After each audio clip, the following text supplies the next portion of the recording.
Variables are a powerful way to capture, store, and reuse values throughout your funnel. In this video, I'll show you how to use them to create more dynamic and personalized experiences. My name is Laura, and welcome to Heyflow.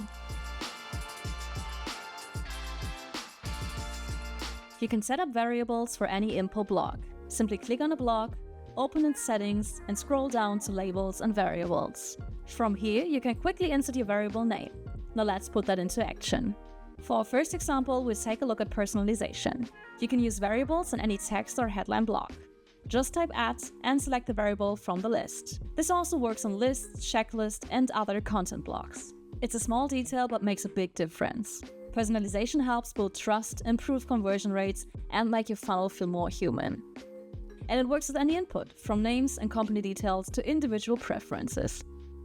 To take things a step further, you can pass information directly from the URL into your funnel using variables. This means you can pre-fill known details like user's name or location, perfect for data coming from your CRM, and create a unique experience right from the start.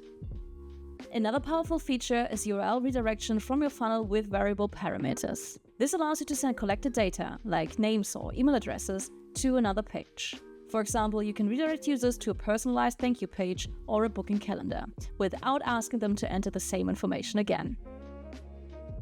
You can also use variables for simple calculations within your funnel. This is great for lead scoring, price estimates, or customizing your entire sales process.